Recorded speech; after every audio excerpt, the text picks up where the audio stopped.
It's a beautiful day, beautiful spring day. The day before Mother's Day, as I'm filming this. And what a gorgeous day it is. The temperature is fantastic. I almost don't want to have this jacket on, but protection.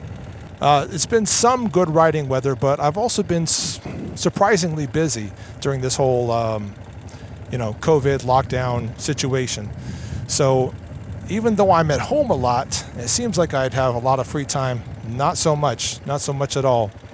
Anyway, over there is Chimney Rock Pass, which is also interesting. I saw that on the map and was seriously considering going over that way. I don't think I'll have time to do both things. So we're going to go over Homansville Pass and just kind of enjoy the little ride.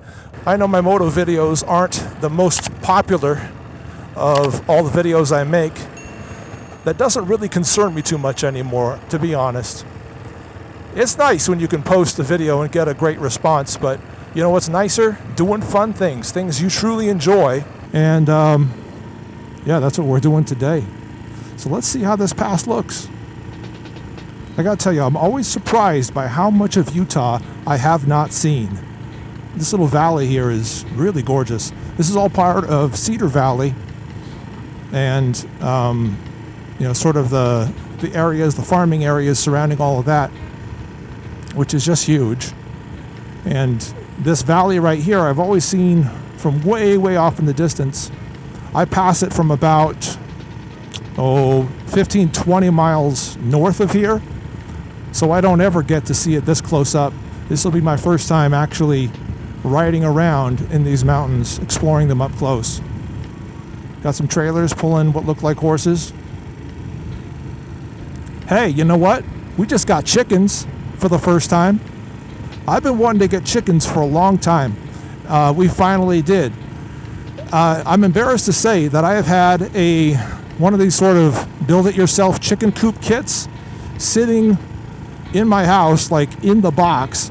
I bought it probably 2 to 3 years ago, and I thought, one of these times when it's convenient and when it works for my schedule, I'm going to put it together, then I'm going to find some chicks or some chickens, and I'm going to populate that coop with some chickens. It just holds 2. So I built the coop, I want to say it was Wednesday or Thursday, and then did some looking around on some local classifieds, found some folks selling some chickens, some adult, about year-old egg-laying chickens. What's the brown something or other? I'll put it in annotation what the species is, or the breed, I should say.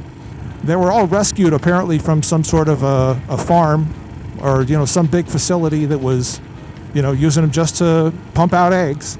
They didn't have any kind of a life outside of a small cage, it sounds like.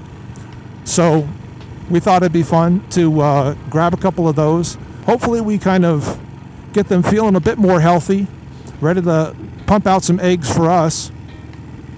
And I expect it'll be a fun experience for the kids, for me. This is absolutely my first experience doing anything like this. I've been around other people's chickens, never had my own. We've already got 2 eggs, and we've only had them like a day, but they are supposedly a breed that lays eggs about every day to every day and a half, so around 300 eggs a year per bird, and with 2 birds, we're probably going to have all the eggs that we will use. We're not humongous egg consumers. And so having a few for recipes, having some for breakfast here and there, I think it'll be real nice. Hey, I'm kind of curious to know, those of you who are watching, how many of you have been negatively affected by this whole lockdown situation? Have any of you guys had any health issues from it? Has it put any of you guys down? I sure hope not. A lot of my audience are, fairly preparedness minded, so I expect that a lot of you guys are ready for things. When it started to look a little hairy here, we were pretty well prepared well in advance.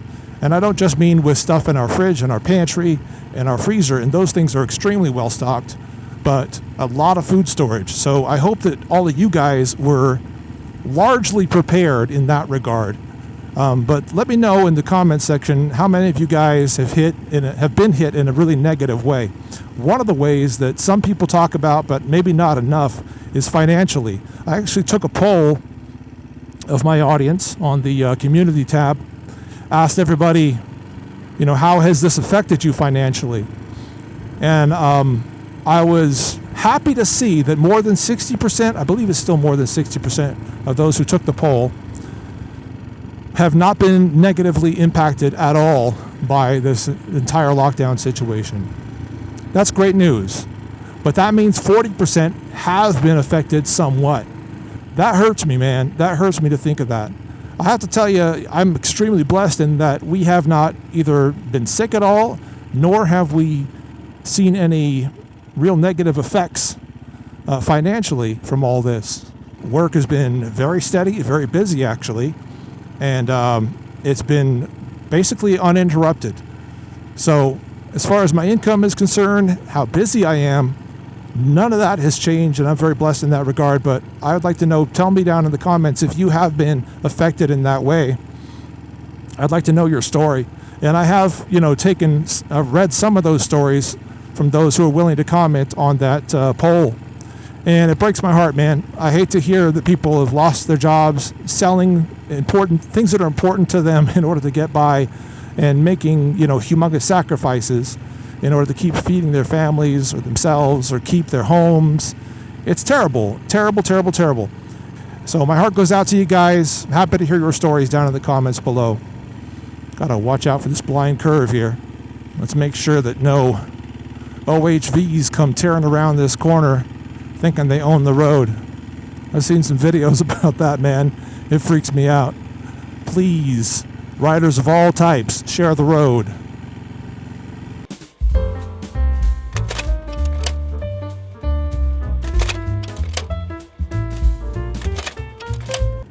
Whoa. Okay, this is much nicer coming down into Cedar Valley. Oh, that's a view. Oh, that's gorgeous. That is pretty. Utah is gorgeous, people. It is a gorgeous, gorgeous place. Yeah, it's definitely prettier coming down into Cedar Valley than leaving it. I'm so glad I came back this way.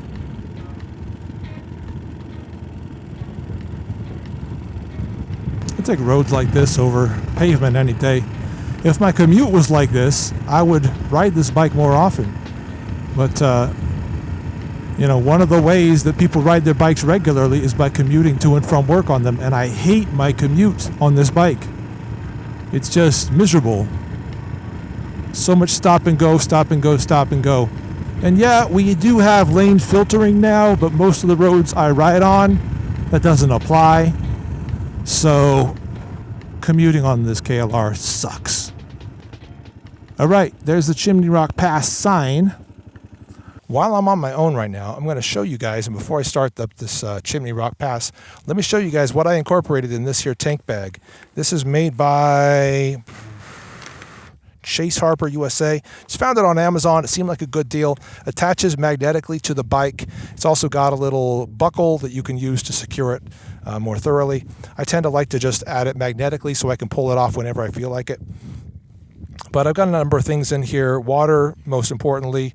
I've got this little scope viewfinder thing that it's about 7x monocular. That's what it is, monocular. That allows me to sort of figure out where I am and locate, alternate routes or whatever just by spying and looking. Then I've got a notepad. I've got a USB cable for lightning cable, I guess, for my phone. Let's see what else. The map cover thing. But also spare 38 Special Plus P on a strip. Why do I have spare 38 Special Plus P? Because in my tank bag, okay, the mesh glove is going to cause interference there. My Smith & Wesson 38 Special. Yeah, 642. 38 Special Plus P. In my opinion, a great gun to add to a motorcycle kit like this. Why? Snag free. It won't get caught on anything. Can't get caught. It's so snag free. What do I need a gun on my motorcycle tank bag? Well, if I'm going to have it on my bike at all, I feel like the tank bag is a good spot for it. Now, I did just uncover that one issue with the mesh on this part of my glove right here getting stuck on that Velcro. So I've got to either change the Velcro or do something about this mesh. I'm not sure which thing I'll do. I could probably close off that mesh somehow. Assuming that problem is solved, I have pretty quick access to 5 shots of 38 Special plus P plus a reload.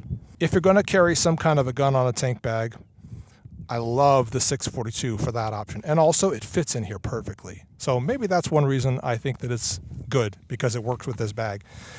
There are a number of other tank bags, obviously, and a number of other really good options for tank bag carry. If you have some input there, be happy to hear it. Having said that, let's go see what Chimney Rock Pass is all about.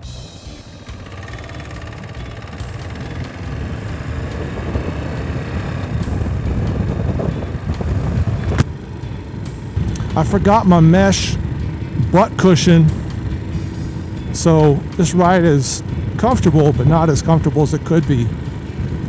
Took it off for the winter. Forgot to put it back on. It needs a better attachment situation anyhow. Ooh, look at all these peoples. Man, this is like 5 Mile Pass right here. Look at all these folks, man. Camping for the weekend. Good for them. Having fun on dirt bikes. Yeah, man, this is a busy, busy spot. I smell roasted marshmallows. I swear I smell roasted marshmallows. Oh, check them out. That's a great little camping spot. Oh, it'll be even better when the sun sets. Chimney Rock is right off of this road, I believe, so I suppose we'll know it when we see it. Aha! I see it. This is more or less a getting to know Utah kind of a ride. Just exploring. Oh, that's pretty. Check out that big old rock.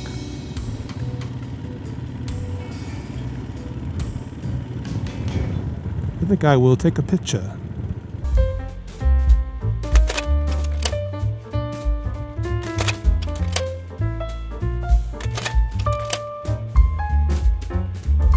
There's so much to see back in here. So much area to camp in out here. Check out that spot. It's right underneath the power line. Why on earth would you park there, dude? I mean, I guess it's open.